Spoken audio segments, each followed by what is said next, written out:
हम पढ़ रहे थे बच्चों एस्टेट के लिए। एस्टेट के लिए हमने जो पीजीटी की केमिस्ट्री थी और टीजीटी की जो केमिस्ट्री थी वो हमने कंप्लीट कर ली थी। और आज बच्चों हम स्टार्ट कर रहे हैं टीजीटी के लिए जो बायोलॉजी है वो हम पढ़ेंगे। ठीक है, उसमें आज हम 2 चैप्टर करेंगे, द लिविंग वर्ल्ड और मॉर्फोलॉजी इन फ्लावरिंग प्लांट्स। ठीक है, कोशिश करेंगे कि धीरे-धीरे सिलेबस देखते हैं कि हो पाएगा कि नहीं हो पाएगा, पर कोशिश रहेगी। ठीक है, मैं तो यही बोल सकती हूँ कोशिश। एक मैं ये कह दूँ कि भई हाँ, पक्का हो जाएगा। ठीक है, वो तो नहीं कह सकते, कोशिश बोल सकते हैं, कोशिश करेंगे। चलिए अभी हम स्टार्ट करते हैं द लिविंग वर्ल्ड। अब इसमें देखो सबसे जो, क्योंकि हमारे पास जो चीज़ें आती हैं हमें टू द पॉइंट पढ़ना है, इतना टाइम हमारे पास है नहीं कि हम सारा बकवास में अपना वेस्ट कर दें। ठीक है, अब देखो आपको लिविंग ऑर्गेनिज्म सबसे पहले पता होना चाहिए भाई क्या होता है। हमें पता है कुछ बेसिक चीज़ होती हैं, उसमें क्या होती है, कई तो डिफाइनिंग प्रॉपर्टीज़ होती हैं बच्चों और कई नॉन डिफाइनिंग होती हैं। नॉन डिफाइनिंग में क्या है कि भाई जो आप ये बोलते हैं भाई लिविंग ऑर्गेनिज्म वो होता है जिसमें रिप्रोडक्शन हो सके या वो ग्रोथ कर सके। पर बच्चों अगर कोई ऑर्गेनिज्म, या ह्यूमन बीइंग में भी हो सकता है या कोई भी ऑर्गेनिज्म हो सकता है, अगर वो इनफर्टाइल है या वो रिप्रोडक्शन नहीं कर सकता है, ऐसा कई जगह केसेस मिलते हैं ना, रिप्रोडक्शन नहीं हो सकता है, तो हम उसको क्या ये बोलेंगे कि वो लिविंग ऑर्गेनिज्म नहीं है। तो इसको हम, इन दोनों प्रॉपर्टी को, रिप्रोडक्शन को और ग्रोथ को, इनको हम नॉन डिफाइनिंग प्रॉपर्टीज बोलते हैं। ठीक है ना, क्या है ये डिफाइन प्रॉपरली आप इनसे नहीं कर सकते कि भाई ये लिविंग ऑर्गेनिज्म है कि नॉन लिविंग ऑर्गेनिज्म है। ठीक है, डिफाइनिंग प्रॉपर्टी में कौन कौन आ जाता है बच्चों, इसमें मेटाबॉलिज्म आ जाता है, सेलुलर ऑर्गेनाइजेशन आ सकता है, और जो हम कॉन्शियसनेस की बात करते हैं, आप अपने दिमाग की बात करते हैं कि एक लिविंग ऑर्गेनिज्म क्या होता है, कॉन्शियस होता है। अब जो मेज कुर्सी और जो भी, चाहे आप उसमें एक मिट्टी की बात करें या किसी भी चीज़ की बात करते हैं, एबायोटिक जो सिस्टम आप बोलते हैं, तो वो क्या है, कॉन्शियस तो वो नहीं होगा। तो ये है डिफाइनिंग प्रॉपर्टीज जिससे आप बता सकते हैं कि भाई ये चीज़ लिविंग है और ये चीज़ नॉन लिविंग है। फिर बायोडाइवर्सिटी, आप जानते हैं ना क्या होता है कि इतना जो वैरायटी में प्लांट्स और एनिमल की जो हमारे नेचर में है, उसको क्या बोलते हैं, बायो डाइवर्सिटी उसको बोला जाता है। फिर बात आती है कि भाई क्लासिफिकेशन की ज़रूरत क्यों है हमें। तो इतना सब कुछ, मान लीजिए आपके कबर्ड में अ, थोड़े बहुत कपड़े रखें तो आपको ज़्यादा कुछ उसको जचाने की कोई ज़रूरत नहीं पड़ेगी, तब बहुत सारा सब कुछ हो जाएगा, तो आप उसको सेपरेट कर देते हो। भई ये हैं मेरे घर पे पहनने के, ये हैं बाहर जाने के, ये हैं जिम के और ये यहाँ के हैं। तो इसी वजह से तब बहुत ज़्यादा चीज़ें हो जाती हैं, बहुत सारी वैराइटीज़ हो जाती हैं अपने प्लांट्स और एनिमल में, इसी वजह से क्लासिफिकेशन की ज़रूरत पड़ी। अब यहाँ पे जो कार्लस लिन्नुस थे उन्होंने नोमेनक्लेचर दिया था, ठीक है? लिन्नुस ने नोमेनक्लेचर दिया था। अब यहाँ पे क्या होता है बच्चों, तब भी आप नोमेनक्लेचर करते हैं, तो देखो वैसे हम तो क्या लिखते हैं भई, अपना नाम लिखते हैं पहले, ठीक है? जैसे मान लीजिए मैंने अपना नाम लिखा उमा और बाद में लिख दिया शर्मा, ठीक है ना? तो पहले हम क्या करते हैं भई, अपना नाम लिखते हैं, मतलब जो स्पीशीज़ है उसका नाम लिखते हैं, फिर जो जीनस आता है भई, जो हम जिस कैटेगरी से बिलॉन्ग करते हैं, ठीक है ना? वो चीज़ आ जाती है जिसको अपनी बायोलॉजी में जीनस बोला जाएगा। पर बायोलॉजी का जो नोमेनक्लेचर होता है उसमें पहले क्या लिखा जाता है बच्चों, जीनस पहले लिखा जाता है और फिर किसको लिखा जाएगा, स्पीशीज़ को लिखा जाएगा। बात समझ में आ गई? ये चीज़ यहाँ पे होगी, ठीक है? और कैसे आप उसको लिखते हैं कि ये बताया गया है जीनस पहले लिखा जाएगा, सेकंड वर्ड स्पीशीज़ का होगा, ठीक है? और अगर उसको प्रिंट किया जाता है तो लैटिन में आप मतलब वर्ड होते हैं, अगर आप हैंड रिटन उसमें लिखते हैं ना बच्चों, तो क्या लिखा जाता है, तब भी आप उनका नाम लिख देंगे, तो वहाँ पे अंडरलाइन कर दिया जाता है, ठीक है? प्रिंटेड फॉर्म में ना होके हैंड रिटन में है, तो तब भी आप जीनस और स्पीशीज़ का नाम लिखते हैं, तो क्या कर दिया जाता है, अंडरलाइन कर दिया जाता है। पहला लेटर कैपिटल रहेगा और क्या रहेंगे, छोटे रहेंगे सारे ही, ठीक है? फिर आपको ये फुल फॉर्म इनकी पता होनी चाहिए, किसकी, आईसीबीएन की, international code of botanical nomenclature, ठीक है? यहाँ प्लांट्स का नोमेनक्लेचर किया जाता है साइंटिफिक, और आईसीजेडएन क्या है, international code of zoological nomenclature. यहाँ जूलॉजी आ गया, जेड से आ गया, तो मतलब यहाँ किसका दिया जाएगा, एनिमल्स का दिया जाएगा, ठीक है? अब टेक्सोनॉमी क्या है, जो सब सारा प्रोसीजर रहता है ना बच्चों, किसका, क्लासिफिकेशन का, उसको आप क्या बोलते हो, टेक्सोनॉमी बोलते हो। और जो हर एक कैटेगरी रहने वाली है, ठीक है, जिसमें आप किंगडम पढ़ेंगे, आप फाइलम पढ़ेंगे, जीनस, क्लास, फैमिली, ये सब कुछ जो हो जाएंगे, ये क्या कहलाते हैं, ये टेक्सा कहलाते हैं, ठीक है? और अगर आप सिंगुलर उसमें बोलेंगे तो उसको टेक्सोन बोल दिया जाता है, ठीक है? टेक्सा और टेक्सोन आपको पता होना चाहिए। बाइनोमियल नोमेनक्लेचर जो अभी बताया कि लिन्नुस ने इसको दिया था, जहाँ पे आप जेनेरिक नेम मतलब जीनस का नेम और स्पेसिफिक नेम वहाँ पे मतलब स्पीशीज़ का नेम आप देते हैं, ठीक है? एपिथेट वही चीज़ है, कभी यूँ सोचो भई ये चीज़ क्या आ गई? जीनस और स्पीशीज़ यही चीज़ लिखी जाती है। किसने दिया है और ये बाइनोमियल नोमेनक्लेचर कार्लस लिन्नुस ने या सिंपल लिन्नुस आप बताएँगे, ठीक है? फिर आपको पता होना चाहिए टैक्सोनॉमी हायरार्की क्या होता है बच्चों? किसी चीज़ की एक अरेंजमेंट तब आप दे देते हैं ना भई, या तो भई आप मतलब असेंडिंग में दे दीजिए, डिसेंडिंग में दे दीजिए, तो ये हायरार्की होती है, टैक्सोनॉमी हायरार्की, ठीक है? अब उसमें यहाँ से क्वेश्चन 100% आता है बच्चों, और कहीं से क्वेश्चन नहीं आता, क्वेश्चन यहीं से ही आता है। ये आपको ऑर्डर पता होना चाहिए कि सबसे बड़ा जो होता है बच्चों वो होता है किंगडम, ठीक है? और सबसे छोटा क्या होता है? स्पीशीज़ होती है, ये तो आपको पता होना चाहिए। किंगडम एक बहुत बड़ा होता है, भई सारे एनिमल्स, उसमें ह्यूमन बीइंग भी एनिमल्स में ही आ जाता है, उसमें बर्ड्स हैं, वो भी किंगडम एनिमिलिया में ही आते हैं। तो ये एक बहुत बड़ा सिस्टम हो जाता है, जिसको आप किंगडम बोलते हैं, और बिल्कुल स्पेसिफिक की बात करोगे तो वो क्या हो जाती है बच्चों? स्पीशीज़ हो जाती है। बात समझ में आ रही है? वो क्या हो जाती है? स्पीशीज़ हो जाती है। तो ये आपको ध्यान रखना है कि भई स्पीशीज़ के बाद क्या आता है फिर? जीनस आता है। स्पीशीज़ के बाद जीनस आएगा, जीनस के बाद फैमिली, मतलब आप कुछ कोड बना लेंगे। भई जैसे हमने लिखा, आप चाहे नीचे लिख दीजिए इसको कि भई यहाँ पे क्या है? स्पीशीज़ है, फिर आ जाएगा जीनस, जीनस के बाद कौन आ जाएगा?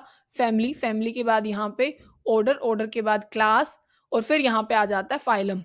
अगर एनिमल है तो फाइलम यूज़ किया जाता है, और मतलब एनिमल है तो फाइलम हो गया, और अगर बच्चों क्या हो जाते हैं वहाँ पे प्लांट आ जाते हैं तो उसको डिवीज़न बोला जाता है। ठीक है?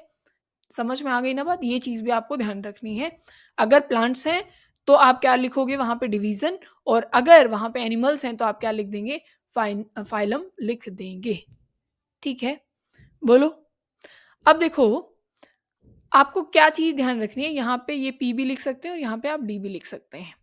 ये तो ऊपर वाला आपको ध्यान रखेगा, किंगडम होने वाला है, और इसका भी आपको ध्यान रहने वाला है कि भई सबसे नीचे स्पीशीज़ होगी, ठीक है? अब देखो एस का आपको ध्यान हो गया, फिर आप ये इसका इनिशियल याद रख लो, और फिर तो आपको याद आ ही जाएगा कि भई जी से जीनस होता है, एफ से फैमिली, ओ से ऑर्डर, और सी से अपनी क्लास होती है, ये पी से फाइलम, और डी से अपना डिवीज़न, और यहाँ पे किंगडम होता है। ये क्या हो जाएगा? जीएफ बन जाएगा, ठीक है? एस तो नीचे है, ये ऊपर और नीचे वाला तो याद ही है हमें। ये क्या बन जाएगा भई? जीएफ। और यहाँ पे अगर आप चाहे नीचे से याद करना, चाहे ऊपर से याद करना, आपको सिर्फ लिखना आना चाहिए। आपने आजकल बीमारी सुनी होगी, ऐड भी बहुत ज़्यादा आते हैं, किस चीज़ के? आपने पीसीओडी के बारे में सुना होगा, ठीक है? या फिर आपकी मर्ज़ी, आप कैसे भी उसको याद करें, ठीक है? अब यहाँ पे क्या है आपके पास? यहाँ पे ये एफ, ये तो हमें याद कर लिया ही, ओ, सी और ये डी, ठीक है? या यहाँ पे आप फिर ओ, सी, डी, ठीक है? ऊपर के है ही फिर हमारे पास, तो जीएफ उसको क्या हुआ है? ओसीडी, ठीक है? याद हो गया हमें। तो ये चीज़ आपको क्या है? ध्यान रखनी है। पेपर में यहाँ से क्वेश्चन बच्चों क्या हैं? पूछे गए हैं, तो आपको पता होना चाहिए। नहीं तो फिर ठीक है, प्रॉब्लम आएगी उस चीज़ में, क्योंकि एक ही क्वेश्चन यहाँ से आता है और वो हमें याद मिलेगा नहीं, तो गलत बात हो जाएगी। तो असेंडिंग और डिसेंडिंग बता दोगे। फिर आपको पता होना चाहिए भई स्पीशीज़ क्या होती है? स्पीशीज़ क्या होती है बच्चों? जो आपस में क्या हो सके? रिप्रोडक्शन हो सके, और वो ऐसा ऑर्गेनिज़्म रिप्रोड्यूस करें जो कि खुद भी क्या हो बच्चों? रिप्रोडक्टिव हो। पर देखो मान लीजिए हॉर्स में और जो अपने पास मतलब घोड़ा है और गधा है, दोनों ही अलग स्पीशीज़ हैं, पर वो रिप्रोडक्शन कर सकते हैं, रिप्रोडक्शन हो गया। तो ये थोड़ी हो गया कि भई वो एक जैसी स्पीशीज़ हैं, क्योंकि उनसे जो ऑर्गेनिज़्म बन रहा है ना बच्चों, जिसको आप खच्चर बोलते हैं, म्यूल बोलते हैं, वो क्या नहीं है, वो रिप्रोडक्शन नहीं कर सकता है। तो आप ये नहीं बोल सकते हैं कि भई मतलब पूरी आप डेफिनिशन करेंगे उस चीज़ की कि भई रिप्रोडक्शन कर सकें या आपस में, और वो रिप्रोड्यूस करके ऐसा ऑर्गेनिज्म बनाए जो खुद भी रिप्रोडक्शन कर सकता है, मतलब वो फर्टाइल होना चाहिए, वो एक स्पीशीज कहलाती है। ठीक है? ये चीज़ आपको डोमेन ये सब कुछ आपको याद नहीं करना है, ये यहाँ से हटा दीजिएगा। फिर आपको पता होना चाहिए भई हर्बेरियम क्या होता है? हर्बेरियम क्या चीज़ होती है? जिसमें आप आपने वो बनाए होंगे, बीएससी में बनाए होंगे, ठीक है? जहाँ पे आप लीफ और ये सब कुछ सुखा करके और एक पेपर पे चिपकाया करते थे, उसको आप हर्बेरियम बोलते हैं। बोटेनिकल गार्डन आपको पता होगा, भई यहाँ जहाँ पेड़-पौधों की जो कलेक्शन होती है, यहाँ पे ड्राई फॉर्म में सब कुछ होता है, पर यहाँ पे तो लिविंग आपको दिखाई पड़ता है। बोटेनिकल क्योंकि गार्डन हो गया ना। फिर क्या है कि टैक्सोनॉमिकल एड्स जो होती हैं, जिसमें आप ज़ूलॉजिकल पार्क मतलब वहाँ एनिमल मिल जाएँगे, जैसे यहाँ हम प्लांट्स की बात कर रहे थे, यहाँ एनिमल आपको मिल जाएँगे। फिर क्या है, कीज़ होती हैं बच्चों, क्या होती हैं? कीज़ होती हैं, ये क्या है? प्लांट और एनिमल का एक मतलब उसके बीच में सिमिलैरिटी या डिसिमिलैरिटी का एक ज़रिया होता है जिससे हम आइडेंटिफ़ाई कर पाते हैं भई क्या मतलब इनमें मतलब डिफ़रेंस क्या है और इनमें सिमिलैरिटी क्या है, ठीक है? फिर आपको पता होना चाहिए भई फ्लोरा क्या होता है, ठीक है? जो एक हम शीट्स नहीं बना लेते हैं, भई एक पर्टिकुलर एरिया का बनता है वो कि इस एरिया में जो स्पीशीज़ हैं प्लांट्स की, वो भई कैसी हैं या कौन-कौन सी हैं, उनका नाम वो सब कुछ डाटा वहाँ लिखा जाता है, ठीक है? अब फिर ऐसा ही मैनुअल होता है कि एक एरिया का भई उसकी सारी स्पीशीज़ का आइडेंटिफ़िकेशन वहाँ पे होगा प्लांट या एनिमल दोनों का, ठीक है? मोनोग्राफ इसमें भी क्या होती है, यहाँ पे सिर्फ़ एक टैक्सोन की, जैसे मैंने कैटेगरीज़ को बताया था ना, उनको क्या बोलते हैं उनको सिंगुलर फॉर्म में मैंने बताया था कि उसको क्या बोला जाता है टैक्सोन, वैसे उसको टैक्सा बोला जाता है, ठीक है? उनको क्या बोल देते हैं हम मोनोग्राफ बोल देते हैं, ठीक है? अब आपको क्या चीज़ पता होनी चाहिए वो आप देखो। अगर बोला जाए कि भई सबसे ये सीक्वेंस ऐसे पूछा गया है, 2 या 3 बार क्वेश्चन पूछा गया है और एग्ज़ैक्ट यही क्वेश्चन पूछा गया है कि डिसेंडिंग सीक्वेंस में आपको इसको लगाना है। मतलब आप क्या कर देंगे भई पहले मतलब बड़ा लगा देंगे फिर सबसे छोटा-छोटा। सबसे बड़ा तो आप देखो, हमारे पास किंगडम तो है नहीं, हमें ये पता है भई किंगडम होता है, नीचे स्पीशीज़ होती है। फिर हमने क्या लिख बनाया था, इतना तो हमें पता था, फिर हमने लिखा था भई यहाँ जी, एफ लिखा था और फिर क्या लिखा गया था, फिर हमने लिखा था बच्चों अपने पास यहाँ पे पी, ठीक है? फिर सी और यहाँ पे ओ, ठीक है? या ये आप लिख सकते हैं ओ, सी, डी, ठीक है? क्योंकि ये फाइलम भी होता है और ये डिवीज़न भी होता है। तो या तो पीसीओ कर लो, पीसीओ समझते हो ना? या फिर आप कर लो ये ओसीडी, ठीक है? जीएफ-ओसीडी। फिर आप ध्यान रखिएगा कि ये फाइलम भी होता है, ठीक है? अब हमने क्या कहा कि सबसे बड़ा, अब सबसे बड़ा यहाँ से शुरू होता है किंगडम। किंगडम तो यहाँ पे है नहीं बच्चों, किंगडम नहीं है ना? क्या डिवीज़न है यहाँ पे? डिवीज़न भी यहाँ पे नहीं है, ना फाइलम है, तो ये भी कट हो जाएगा। फिर आपके पास क्लास है यहाँ पे, ये सी वाला सबसे पहले आएगा मतलब ये सी वाला और कहीं है। फिर आपके पास कौन आ जाएगा? ऑर्डर, ऑर्डर कहाँ पे है? ये बी वाला, ठीक है? मतलब आंसर यही हो जाएगा थर्ड वाला कि पहले आएगा भई जो क्योंकि हमें कैसे जाना है डिसेंडिंग वाले में पहले सबसे बड़ा ऑर्डर का जो आएगा, ऑर्डर इन द सेंस कि जहाँ पे कैटेगरीज़ जो हैं, जैसे किंगडम वाला है भई वो ज़्यादा जो कैटेगरीज़ हैं उनको अपने अंदर लेता है, ठीक है? और किंगडम के बाद अपना डिवीज़न, फिर क्लास, ऑर्डर, फैमिली, जीनस और ये स्पीशीज़, ठीक है?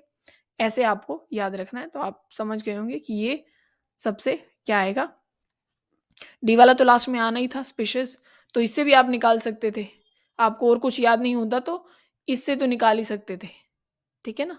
कि स्पीशीज़ तो पता ही है हमें लास्ट में आती है, ठीक है बच्चों? तो ये ऐसे कुछ सॉल्व करना था। ये अभी हम चैप्टर करेंगे आगे उसके क्वेश्चन हैं। दो देखो ये भी सेम क्वेश्चन यहाँ पे पूछा गया है, ठीक है? और अलग-अलग साल के हैं, ये नहीं है कि एक ही मैंने दोबारा से उठाया, एक ही साल अलग-अलग साल में पूछा गया है। यहाँ पे भी डिसेंडिंग में कोड आपको बताना था, सेम क्वेश्चन है एग्ज़ैक्ट, ठीक है? ये हम पढ़ेंगे अभी, तो इनको अभी छोड़ते हैं और अपनी जो नेक्स्ट चैप्टर है उस पे आते हैं मॉर्फोलॉजी ऑफ फ्लावरिंग प्लांट्स, ठीक है? यहाँ से क्वेश्चन बहुत आसान आते हैं, हम एक्स्ट्रा भी पढ़ेंगे और जो चीज़ें हमसे पूछी जाती हैं बच्चों, वो भी हम पढ़ेंगे ताकि ये ना रहे कि भई पेपर में जो क्वेश्चन पूछे गए थे सिर्फ़ हमने उसी के बेसिस पे पढ़ा है, कुछ अलग भी कि अलग आ जाए तो हम उसको पढ़ पाएँ, ठीक है? आपको देखो रूट के बारे में पता होना चाहिए, रूट अगर आपको दिखाई दे रही हो, तो ये आप एक बारी रूट का ये रीज़न देखेंगे कि रूट में क्या होता है रीज़न ऑफ मेरिस्टेमेटिक, ठीक है? ये जो सबसे नीचे वाला रीज़न है इसको बोलते हैं रीज़न ऑफ मेरिस्टेमेटिक और इस पे ही क्या होती है रूट कैप होती है रीज़न ऑफ एलोंगेशन जो बढ़ने वाला एरिया होता है और ये क्या है रीज़न ऑफ मैच्योरेशन। ये तब आप प्लांट बनाते हैं ना तो ये है सबसे नीचे वाला जिसको मेरिस्टेमेटिक एक्टिविटी वाला रीज़न हम बोल रहे हैं। फिर ये बीच वाला हिस्सा आ जाता है रीज़न ऑफ एलोंगेशन और ये है रीज़न ऑफ मैच्योरेशन, ठीक है? अब रूट किससे बनती है बच्चों? आप सीड को तब पढ़ते हैं तो आप 3 पार्ट पढ़ा करते थे। एक होता था रेडिकल, एक होता था प्लूम्यूल, एक होता कोटिलिडन। रेडिकल से रूट बनती है बच्चों, प्लूम्यूल से शूट बनती है मतलब ऊपर वाला पार्ट सारा प्लांट का उसको शूट बोल देते हैं ना। और यहाँ पे कोटिलिडन उसमें क्या होता है स्टोर्ड फूड होता है। तो जो रूट होती है वो किससे बनती है? रेडिकल से बनती है। R for radical, R for root ध्यान रखेंगे, ठीक है? अब अगर आप बात करें कि रूट कैसे-कैसे तरीके से होती है, एक आप देखते हैं बच्चों टैप रूट, ठीक है? यहाँ पे दिखा रखी होंगी तो हम देख लेंगे। ठीक है? ये देखो यहाँ टैप रूट आपको दिखा रखी है ये पहले वाली, ठीक है? फिर आपको फाइब्रस दिखा रखी है, फाइबर दिखाई दे रहे हैं, फिर एडवेंटिशियस रूट आपको दिखा रखी हैं। देखो टैप रूट क्या होता है? ये एक तो सबसे पहली बात तो ये प्राइमरी रूट होती हैं जिन पे क्या होती है छोटी-छोटी ब्रांचेज़ आपको देखने को मिलती हैं, ठीक है? और ये क्या होती हैं बच्चों मोस्टली डाइकोट प्लांट्स में देखने को मिलती हैं, किसमें? ये चीज़ आपको ध्यान रखनी है, 2 ही टैप रूट ऐसी दिखाई देंगी और छोटी-छोटी ब्रांचिंग इसमें दिखाई देगी और मोस्टली डाइकोट में आपको देखने को मिलेगी जैसे मस्टर्ड में है, ठीक है? फिर फाइब्रस है, फाइब्रस होती है बच्चों मोनोकोट में, फाइब्रस किसमें होती है? ये आप एफएम से याद कर लेना, ठीक है? एफएम फाइब्रस किसमें होगी? मोनोकोट में होगी। एक याद हो गया तो दूसरी अपने आप ही निकल आएगी, ठीक है? अब ये भी क्या होती है प्राइमरी रूट होती है, थोड़ी-सी शॉर्ट लिव्ड होती है, फिर बाद में वो बहुत सारी रूट्स के थ्रू रिप्लेस उसको कर दिया जाता है, ठीक है? बाद में एडवेंटिशियस रूट क्या होती है बच्चों? रेडिकल को छोड़ के वो किसी और पार्ट से मतलब क्या है बनती है प्लांट के, वो रेडिकल से नहीं बनती। एडवेंटिशियस रूट क्या है? वो रेडिकल से ना बन के प्लांट के किसी और पार्ट से ही बनती हैं। उसमें जैसे ग्रास है या बेनियन ट्री है, उसमें आपको एडवेंटिशियस रूट देखने को मिलती हैं। बात समझ में आ गई? मतलब ऐसी रूट्स जो रेडिकल से ना बन के प्लांट के किसी और हिस्से से बने, उनको एडवेंटिशियस रूट बोलते हैं। अब फंक्शन क्या है? एब्ज़ॉर्प्शन करती हैं वाटर का और क्या करती हैं यहाँ पे स्टोरेज करती हैं मतलब फूड को भी स्टोर करती हैं और यहाँ पे जो प्लांट का जो रेगुलेशन है सिंथेसिस का, उसको भी वो करती हैं। ठीक है? कौन? हम किसकी बात कर रहे हैं हम? रूट्स की हम बात कर रहे हैं। ठीक है? फिर जो सबसे मेन क्वेश्चन है, जो स्टोरेज ऑफ फूड है बच्चों, वो क्वेश्चन पूछा जाता है और ये टाइप ऑफ रूट भी अभी हम देखेंगे। ठीक है? ये चीज़ आप देखेंगे मॉडिफिकेशन स्टोरेज के लिए जो आपको देखने को मिलती है। ठीक है? दिख रहा होगा उसमें अपना टर्निप है, कैरेट है और क्या है? स्वीट पोटैटो है। ये चीज़ आप ध्यान रखने वाले हैं। ठीक है? ये किसके लिए काम आ रही है? स्टोरेज के लिए काम आ रही है, जिसमें आपका क्या आ गया? कैरेट आ गया, टर्निप आ गया और स्वीट पोटैटो आ गया।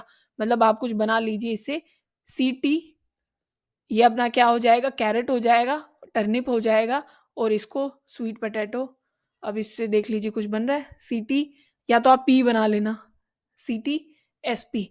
सीटी बजाते हैं ना एसपी जो होते हैं, जो हम पुलिस में और इसमें बात करते हैं ना एसपी है भई ये, तो सीटी कौन बजा रहा है? एसपी बजा रहा है। तो ये किसमें आ गया? जो रूट्स अपने अंदर फूड को स्टोर करती हैं रूट्स, ठीक है? तो अब ये सीटी, एसपी ये बजा रहा है, ठीक है? और ये रूट का ही ध्यान रखेंगे, ये अपना कैरेट है, ये टर्निप है और ये स्वीट पोटैटो है। ये किसका है ये सब कुछ? ये डाटा सारा रूट का है क्योंकि स्टोरेज ऑफ फूड पे क्वेश्चन पूछा गया है बच्चों, ठीक है? फिर जो मॉडिफिकेशन की हम बात कर रहे हैं कि भई रूट प्रोप रूट्स हो सकती हैं, स्टिल्ट रूट्स हो सकती हैं या फिर न्यूमेटोफोर्स हो सकती हैं। अब इसमें क्या होती हैं बच्चों जो प्रोप रूट होती हैं वो ब्रांचेज़ से निकलती हैं। किससे निकलती हैं? ब्रांचेज़ से निकलती हैं और वो क्या करती हैं? सपोर्ट करती हैं। ब्रांचेज़ से मतलब ये ऐसे है ना ब्रांचेज़ से निकलेंगी और वो सपोर्ट करने वाली हैं। क्या करेंगी? सपोर्ट करने वाली हैं जैसे ये यहाँ पे दिखा रखा है बैनियन ट्री में, ठीक है? स्टिल्ट रूट क्या होती हैं?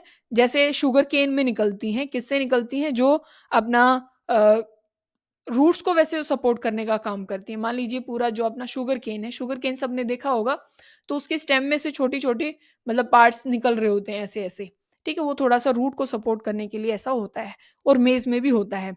न्यूमेटोफोर क्या होता है भई, जहाँ पे आप ये एरिया देखेंगे ना जहाँ मतलब पूरा कीचड़ और ये सब कुछ होता है, तो नीचे थोड़ा-सा ऑक्सीजन की कमी हो जाती है, तो रूट्स जो हैं वो मतलब अंडरग्राउंड से ऊपर आना शुरू हो जाती हैं ऑक्सीजन लेने के लिए, ये आपको दिखाई दे रहा होगा, इनको न्यूमेटोफोर बोलते हैं। और इसका एग्ज़ाम्पल क्या है? राइज़ोफ़ोरा।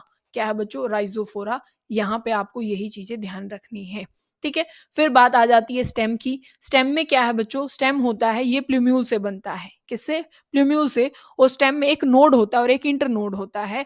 नोड मान लीजिए एक स्टेम है, जहाँ से लीफ आती है ना बच्चों, लीफ जहाँ से अराइज़ होती है उसको नोड बोला जाता है और 2 नोड के बीच का डिफरेंस इंटरनोड होता है, सिंपल सी बात है। नोड और 2 बीच के जो नोड हैं, उनके बीच का जो डिफरेंस रहेगा उसको इंटरनोड बोला जाएगा, ठीक है? अब ये आपको पता ही है कि भई इसमें ब्रांचेज़ भी होती हैं, लीव्स भी होती हैं, स्टेम पे ही फ्लावर भी होता है, फ्रूट भी होता है। अब ये फोटोसिंथेसिस के काम भी आती है स्टेम, वाटर कंडक्शन और मिनरल और इन सब का काम भी किसका ही है? ये भी अपने पास स्टेम का ही काम होता है, ठीक है? अब अंडरग्राउंड स्टेम होती हैं बच्चों कई, क्या होती हैं? अंडरग्राउंड स्टेम होती हैं। जो हम मॉडिफिकेशन की बात करेंगे कि भाई उसमें टेंड्रिल्स होते हैं और थ्रोन्स होते हैं। अभी हम मॉडिफिकेशन में बात कर रहे हैं जो अंडरग्राउंड क्या होती हैं, अपने पास स्टेम होती हैं जो स्टोरेज ऑफ फूड के लिए भी अपना काम आती हैं। जैसे अपने पास पोटैटो हो गया बच्चों, जिंजर हो गया है और अपने पास टर्मरिक हो गया है। ठीक है, ये चीज़ तो आप पीजीटी ये तो ध्यान रख ही लेंगे। स्टेम मतलब जो एस है, उस ये स्टेम की बात चल रही है, वो क्या है पीजीटी। स्टेम क्या है एस, पीजीटी यहाँ पे है स्टेम की मॉडिफिकेशन। ये अपना पोटैटो हो गया, ये जिंजर हो गया, और टी से अपना क्या हो गया बच्चों, यहाँ पे टर्मरिक हो गया है। पीजीटी स्टेम की मॉडिफिकेशंस ये हैं। ठीक है, अब जो टेंड्रिल्स होते हैं, जो आपने देखा होगा बहुत सारी बेल और उसमें जो क्या है क्लाइम करने के लिए प्लांट की, उसमें वो यूज किए जाते हैं। जैसे आपने पंपकिन में देखा होगा, कुकुम्बर में देखा होगा, वाटरमेलन में देखा होगा, ये सब कुछ यहाँ पे होता है। ठीक है, तो ये सब कुछ आपको ध्यान रखना है, मॉडिफिकेशन किसकी, आपको स्टेम की उसमें। ठीक है बच्चों, और वैसे तो भाई फोटोसिंथेसिस और इन सब के लिए भी यूज होता है, पर ये इतना खास मतलब आपके लिए वो है नहीं। ठीक है, फिर हम बात करते हैं बच्चों लीव्स की। ठीक है, ये सारी इतनी चीजें और आपके काम की नहीं, ये यहाँ पे दे रखे हैं, ये मॉडिफिकेशन है जो अपनी स्टेम के लिए है, जिसमें स्टोर्ड फूड और ये सब कुछ मिलता है। एक बार लीफ को आप ध्यान से देखेंगे, ये पूरा जो हिस्सा आपको देखने को मिल रहा है, ये अंदर वाला, इसको लेमिना बोला जाता है। ये पिट्यूल होता है, ये जो आपको यहाँ पे दिखाई देता है इसको स्टिप्यूल बोला जाता है। ये लीफ बेस है, मतलब ये इतना कुछ खास आपका काम का नहीं है, लेमिना आपको पता होना चाहिए। और जो ये इसके अंदर जो ये सारा सब कुछ ये बना होता है, ये मिडरिब होती है, और ये वेन और उसकी भी जो ब्रांचेस होती हैं उनको वेनलेट्स बोला जाता है बच्चों। क्या बोला जाता है, वेनलेट्स बोला जाता है। ठीक है, लेमिना पता लग गया ना कि ये जो एंटायर पूरा सरफेस है, ये पूरा जो सरफेस है इसको लेमिना बोला जाता है। ठीक है, अब यहाँ पे क्या है, एक सिंपल लीफ होती है। सिंपल लीफ ये होती है बच्चों नॉर्मल जो हमें दिखाई देती है। कंपाउंड लीफ को आप देखोगे ना, जिसमें क्या हो जाता है कि ये पूरी एक ब्रांच ऐसे नहीं है, इसमें क्या है कि यहाँ पे पहले ऐसे थी ना लीफ, अब ये मिडरिब क्या हो जाती है सेपरेट, जैसे ये ऐसे हो जाती है और लीफ अलग अलग उसमें अराइज होना शुरू हो जाती हैं। ठीक है, उसमें भी एक क्या हो जाती है पिन्नेटली कंपाउंड लीफ, और एक होती है पामेटली कंपाउंड लीफ। ठीक है, देखो सिंपल में मैंने बताया कि भाई सिंपल एक ही चीज रहेगी, पूरा का पूरा ऐसे सिस्टम रहेगा, और ये मिडरिब होती है और ये पूरा लेमिना। पर कंपाउंड में क्या हो जाती है, इस मिडरिब के ही ऐसे ऐसे लीफ आना शुरू हो जाती हैं। ठीक है, ये सब कुछ अपना वेन और वेनलेट से ही वो लीफ ऐसे बनना शुरू हो जाती हैं, वो कंपाउंड हो गया। कंपाउंड में देखो पामेटली क्या है कि भाई अपनी हाथ को देखो, पाम को देखो, तो हमारी उंगलियां क्या है, हमारा पूरा हाथ यहाँ से ऐसे उंगलियां निकली हुई हैं। ऐसा हाथ तो किसी का नहीं होगा, पर ऐसे देखो एक ही पॉइंट से बहुत सारी लीफ निकली हुई हैं, तो ये क्या है पामेटली, अपने पाम को देखना, ऐसे लीव्स जहां से निकलती हैं, और पिन्नेटली कि एक ऐसे और ये अलग अलग, मतलब यहाँ से लीफ आना शुरू हो जाए। ठीक है, बोलो आपको समझ में आ गई होगी यहाँ पे बात। ठीक है ना, अब यहाँ पे फिर अलग अलग विनेशन होती है, ये थोड़ा सा इंपॉर्टेंट है हमारे लिए। विनेशन क्या होती है कि जो वेन्स और वेनलेट्स की जो अरेंजमेंट होती है ना बच्चों, उसको आप क्या बोलते हैं, विनेशन बोलते हैं। एक होती है पैरेलल विनेशन जो आपको यहाँ देखने को मिल रही थी, ये क्या है, ये पैरेलल विनेशन है। जैसे आपने बनाना में देखी होगी, ग्रासेस में देखी होगी, या फिर जो अपना चावल होता है, गेहूं होता है स्टार्टिंग में, तब धान, और मतलब वो ग्रीनरी टाइप में होता है, उसमें क्या मिलती है, पैरेलल विनेशन मिलती है, जैसे केले के पत्ते में मैंने बोला। और और जितनी भी लीफ में आप देखने को आपको मिलेगी, ठीक है ना, जो टेढ़ी मेढ़ी जहाँ पे आपको मिलती है ना, मतलब ये लीफ हो गई और ये ऐसे ऐसे ऐसे ऐसे घूम के, ठीक है भाई, कहीं भी जा रही है वेन वेनलेट्स, ये क्या होती हैं बच्चों, रेटिकुलेट होती हैं।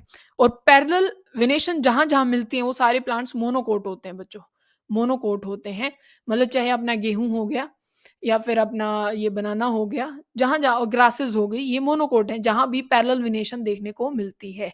ठीक है, समझ में आ गया होगा, बहुत नॉर्मल सी बात थी। फिर क्या है कि भई अगर आप किस में बात करें, आप लीफ में थोड़ी-सी मॉडिफ़िकेशन की बात करें, तो लीफ भी अलग-अलग मैकेनिज़्म, जैसे आपने देखा होगा कि कैक्टस में जो काँटे हैं उसमें कन्वर्ट हो जाती हैं लीव्स, ठीक है? टेंड्रिल में कन्वर्ट हो जाती हैं लीव्स, किसमें? पी प्लांट में। पी प्लांट अगर आपने देखा हो तो उसमें जो लीफ होती है ना बच्चों, वो टेंड्रिल में कन्वर्ट हो जाती है, किसमें? टेंड्रिल में कन्वर्ट हो जाती हैं। और अगर आप देखो फ्लैशी जो लीव्स होती हैं, जहाँ पे फूड स्टोर होता है, जिसमें अनियन और गार्लिक होता है, जिसमें ये सारा फूड स्टोर रहेगा ना बच्चों, मतलब कि आप जो अनियन को जो हम खाते हैं वो उसका सारा क्या पार्ट रहता है, वो उसकी क्या रहती है बच्चों, फ्लैशी, वो उसकी क्या होती है, वो लीव्स होती हैं जहाँ पे फूड स्टोर है। बात समझ में आ गई? या फिर आप लीव्स के बारे में बात करें तो कई इंसेक्टिवोरस प्लांट भी हैं जो कि मतलब जिनमें लीफ बहुत बड़ा काम करती है, जैसे वीनस फ्लाई ट्रैप प्लांट है या पिक्चर प्लांट है, इंसेक्टिवोरस प्लांट, वहाँ मॉडिफाई हो रखी है लीव्स ऐसे कि वो प्लांट्स को क्या करते, मतलब इंसेक्ट्स को क्या कर लेती हैं, वो कैप्चर कर लेती हैं। तो गार्लिक और अनियन वाला आपको ध्यान रखना है कि वहाँ पे क्या है, स्टोर्ड है फूड फ्लैशी लीव्स में, किसमें, अनियन में और गार्लिक में। किसमें बच्चों, अनियन में और गार्लिक में। ठीक है, आपने देखा होगा भाई पूरी स्टेम क्या हो जाती है, मान लीजिए ये पूरी स्टेम है, यहाँ पे लीव्स हैं। ठीक है, अब इसको क्या कर दिया गया, इसका डिस्टेंस ये खत्म कर दिया गया इंटरनोड वाला। तो अब ये अनियन बिल्कुल ऐसा हो गया, ये सारी इसकी लीव्स हैं वो इकट्ठी हो गई, और नीचे वाला हिस्सा ये पूरा स्टेम का, और ये फ्लैशेस जो हम खा लेते हैं ये उसकी क्या हो जाती है, फिर ये लीव्स उसकी होती हैं। ठीक है, कोई दिक्कत वाली बात तो नहीं है, बोलो। फिर अगर आप बात करते हैं फाइलोटैक्सी की, वो भी अभी हम बता ही देते हैं क्या होता है। अब यहाँ पे क्या है कि जो लीव का जो अरेंजमेंट रहता है बच्चों, ठीक है ना, कि वो अलग-अलग तरीके से होता है। कइयों में भई जिसको आप बोलते हो अल्टरनेट, कइयों को बोलते हैं अपोज़िट, और एक को वोल्ड, 3 तरीके से होता है। ठीक है ना? अल्टरनेट मतलब कि भई अगर एक लीफ यहाँ से है, फिर यहाँ से है, फिर यहाँ से है, ये अल्टरनेट हो गया। ठीक है? फिर क्या है, अपोज़िट क्या होगा बच्चों, कि एक यहाँ पे है तो एक इसके अपोज़िट है, एक यहाँ पे एक इसके अपोज़िट है, ये अपोज़िट हो गया। ठीक है? जो अरेंजमेंट होती है ना लीफ की, जो पैटर्न हो जाता है, उसको फाइलोटैक्सी बोलते हैं। ठीक है? और एक वॉल्ड, वॉल्ड मतलब कि देखो ये गुच्छा का गुच्छा यहाँ पे निकला हुआ ना, तो इसको वॉर्ल बोलते हैं। ठीक है? इतना समझ में आ गया ना? हाँ, तो ये चीज़ भी आपको क्या करनी है बच्चों, आपको ध्यान रखनी है। ठीक है? अब अगर आप बात करें कि जो शूट क्या होता है, हमारे पास एक वर्डिंग आती है इन्फ्लोरेसेंस की बच्चों। ये बहुत मतलब डिफरेंस ये नहीं है कि इतने खतरनाक क्वेश्चन तो नहीं आएँगे, पर आपको पता होना चाहिए। कहीं से भी क्वेश्चन आता है तो ये तो होगा ना कि भई हाँ, हमने ये चैप्टर पढ़ लिया था। है ना? यूँ तो अब जो मॉडिफिकेशन रूट शूट वाला मतलब अपना किसका है, रूट वाला है, स्टेम वाला है और लीफ वाला है। इसको बहुत अच्छे से घोट के पी के जाएँगे क्योंकि यहाँ से तो क्वेश्चन आएगा ही आएगा। पर ये ऐसे नहीं होगा कि या बिल्कुल ही ना पढ़ें। ठीक है ना? जैसे अगर आपको फ्लावर पता हो तो ये क्या होता है बच्चों, एक तरीके से अपना मॉडिफाइड शूट होता है, जो फ्लावर होता है, ठीक है? क्योंकि वहीं से ही निकला है। अब क्या है कि अ, इन्फ्लोरेसेंस क्या होती है बच्चों? अरेंजमेंट ऑफ फ्लावर किस चीज़ पे? उस प्लांट के एक्सिस पे, उसको हम क्या बोल देते हैं? इन्फ्लोरेसेंस बोल देते हैं। अरेंजमेंट किस चीज़ की बच्चों? फ्लावर्स की। किस पे? उस उनके एक्सिस पे, उसको क्या बोल देते हैं? फ्लोरोसेंस बोल देते हैं। एक रेसिमोज़ होती है और एक साइमोज़ होती है। अब देखो, साइमोज़ में क्या है बच्चों, ये बहुत शॉर्ट होती है। यहाँ पे स्टेम क्या हो जाता है कि जो फ्लावर हो जाता है वो टर्मिनल पोज़ीशन पे आ जाता है, तो यहीं पे खत्म हो जाएगी। ठीक है? उससे आगे कुछ जाएगा ही नहीं। रेसिमोज़ में क्या होता है बच्चों? रेसिमोस में होता है कि ये अगर मान लीजिए यहाँ पे ब्रांचेज़ निकली तो साइड में लेटरल साइड पे भी निकलेंगी और यहाँ पे भी निकलेंगी। तो ये क्या हो जाती है, ये अपने पास हो जाती है रेसिमोस, क्या? इन्फ्लोरेसेंस। और इन्फ्लोरेसेंस का मतलब मैंने क्या बताया? अरेंजमेंट, जो फ्लावर एक्सिस पे जो अरेंजमेंट रहती है फ्लावर्स की, उसको आप क्या बोल देते हैं बच्चों? इन्फ्लोरेसेंस, जो कि रेसिमोस और साइमोस अलग-अलग टाइप की होती है। फिर आपको कुछ फ्लावर के बारे में पता होना चाहिए। फ्लावर बच्चों एक तो होता है, मेरी बात ध्यान से सुनते जाएँगे, ठीक है? एक तो आपको पता होना चाहिए कि भई यूनिसेक्सुअल फ्लावर होते हैं और एक क्या होते हैं, बाइसेक्सुअल। यूनि मतलब जिसमें आप क्या बात करते हैं कि भई एक ही मतलब या तो मेल पार्ट होगा या तो फीमेल होगा। बाइसेक्सुअल में दोनों होंगे, मेल भी होगा, फीमेल भी। मेल पार्ट को आप क्या बोलते हो बच्चों? मेल पार्ट को आप बोलते हो स्टैमेन, और फीमेल पार्ट को बच्चों आप क्या बोलते हो? उसको बोलते हो आप कार्पल, या फिर आप बोलते हो उसको, मेल को एंड्रोशियम और फीमेल को गाइनोशियम, है ना? ये चीज़ भी आपको ध्यान रखनी है, ठीक है ना? फिर अगर आप सिमेट्री में बात करें, किस में बात करें? सिमेट्री में तो रेडियल सिमेट्री जिन फ्लावर्स में होती है, उनको एक्टिनोमॉर्फस हम प्लांट्स बोलते हैं। क्या बोलते हैं? एक्टिनोमॉर्फस प्लांट्स हम बोलते हैं, ठीक है? ये वर्डिंग रही। जहाँ पे रेडियल सिमेट्री रहती है फ्लावर्स में, एक्टिनोमॉर्फस बोला जाता है, और जहाँ पे बायलैटरल सिमेट्री होती है उनको ज़ाइगोमॉर्फस प्लांट बोला जाता है। क्या बोला जाता है बच्चों? ज़ाइगोमॉर्फस प्लांट बोलेंगे, ठीक है? बोलो, बात समझ में आ गई? फिर ये सबसे काम के हैं बच्चों, ये 3 टाइप जो यहाँ पे हैं कि आपके पास क्या है, हाइपोगाइनस हो सकती है, जो कार्पल की और पिस्टल की जो पोजीशन होती है, कार्पल पिस्टल तो सेम ही होते हैं बच्चों। कार्पल और जो अपने पास मेल पार्ट होता है मतलब स्टेमन जो होता है, उसकी पोजीशन के हिसाब से क्या चीज़ रहती है, हाइपोगाइनस होता है, पेरिगाइनस होता है या एपिगाइनस। गाइनस मतलब वो फीमेल पार्ट है, गाइनोशियम, है ना?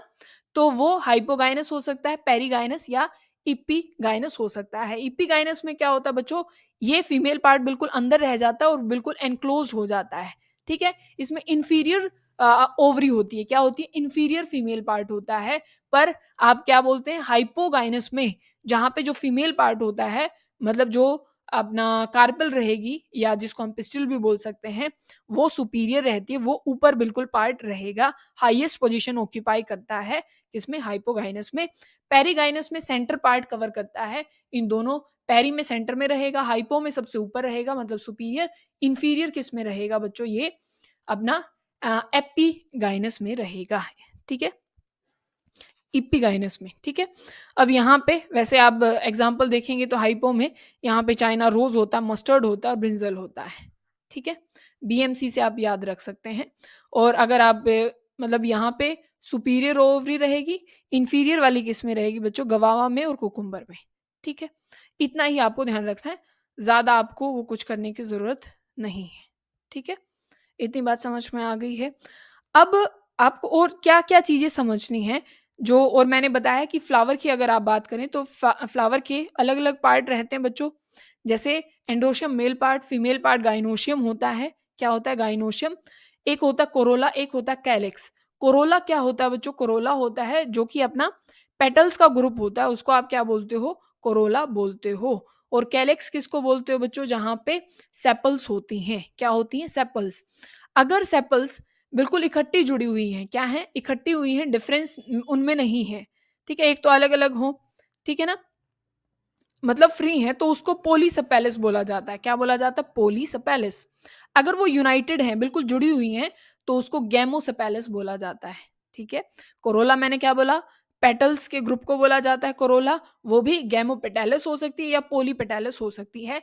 पॉलीपेटैलस मतलब वो फ्री हैं और अगर वो कंबाइन हैं, यूनाइटेड हैं, तो गैमोपेटैलस बोला जाएगा, ठीक है?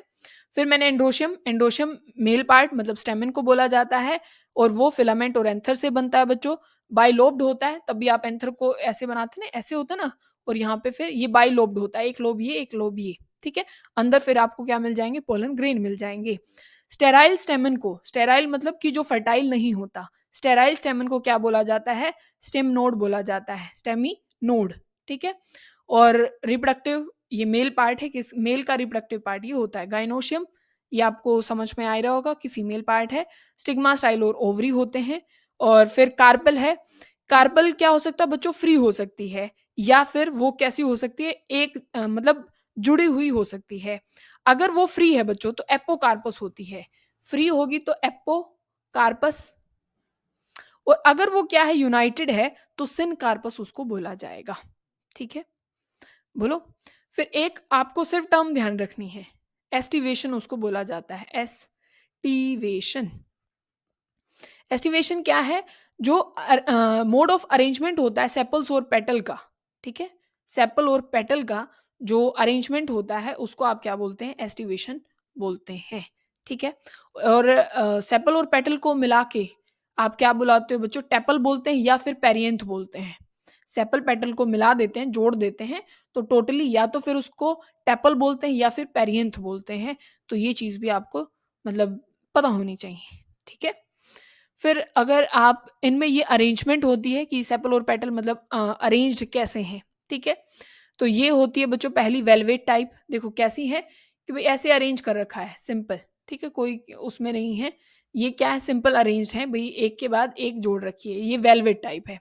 ट्विस्टेड में क्या है कि भई एक ऐसे रख दिया ना, ठीक है? ये जैसे ये एक यहाँ पे मान लीजिए पेटल है, तो अब क्या है, वो उसके ऊपर से जा रही है, इसके ऐसे ऊपर से, फिर अगली इसके ऊपर से, फिर नेक्स्ट इसके ऊपर से, ये इसके ऊपर से, ठीक है ना?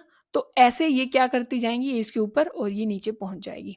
ये ट्विस्टेड है, किसी चीज़ को तब घुमा देते हैं तो ऐसे ही तो घूमती है ना, तो ये क्या हो जाती है? ट्विस्टेड टाइप हो जाती है, ठीक है? फिर क्या है? एम्ब्रिकेट। वैसे तो ये आपको पीजीटी तक भी काम आ जाएगा अगर आप पीजीटी बायोलॉजी का दे रहे हैं तो। ठीक है, टीजीटी में इतना खतरनाक तो नहीं पूछने वाला है आपसे।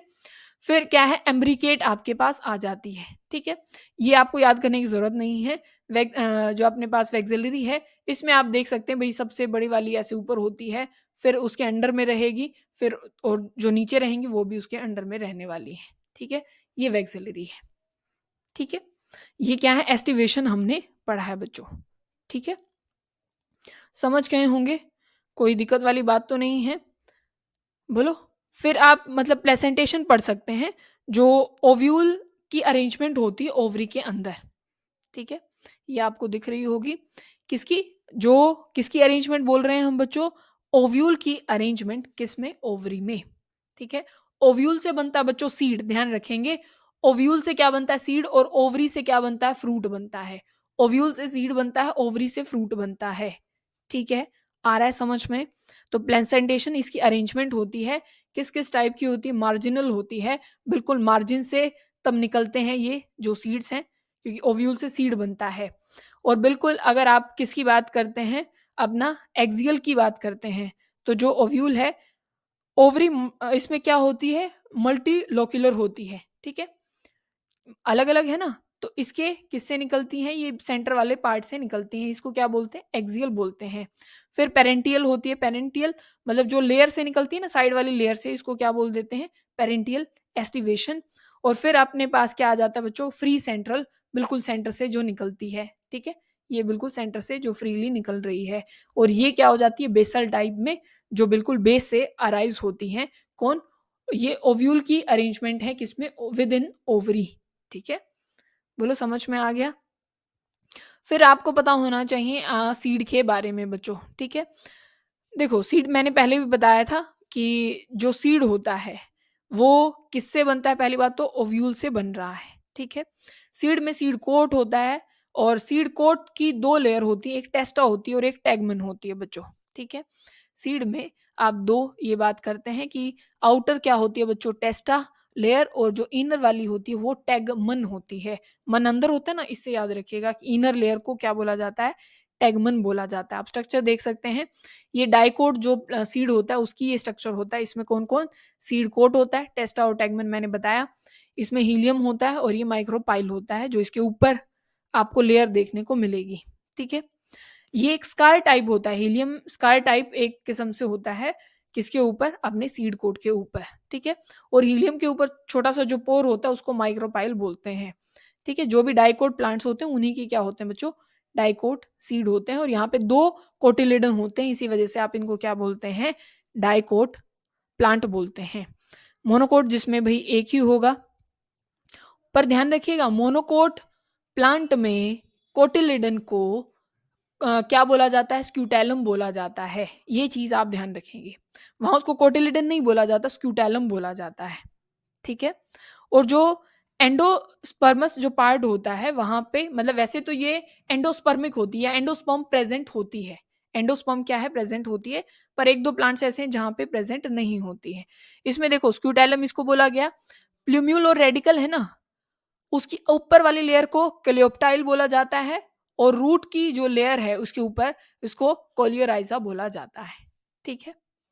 तो ये कुछ चीजें आपको यहाँ पे ध्यान रखनी है, और यहाँ से आपसे ऐसा सच कुछ पूछा नहीं जाता, ठीक है। फिर हम एक बार क्वेश्चन देख लेते हैं कि यहाँ से क्वेश्चन कैसे पूछे गए हैं, ठीक है। अब ये देख लो, which of the following plant root is, plant root पूछा गया है, रूट में आपने क्या क्या याद किया था, आपको पता है कि भाई उसमें कौन आती है, स्वीट पोटैटो आती है, किसमें, रूट वाले में, ठीक है। हमने क्या याद किया था, सीटी और एसपी, है ना, रूट वाले के लिए, तो ये आंसर हो जाए। क्वेश्चन देखो बच्चों क्या है, the true stem of which of the following plant is underground, इनमें से कौन सी स्टेम जो है वो अंडरग्राउंड रहती है, तो कौन से प्लांट की रहती है बच्चों, बनाना की जो क्या होती है स्टेम रहती है वो अंडरग्राउंड रहती है, ठीक है। फिर food storing plant part in onion is, onion में क्या होती है बच्चों, लीव्स होती हैं, उसी में फूड स्टोर रहता है, वही मैंने अभी बताया था आपको, ये क्वेश्चन हमने कर ही लिया है।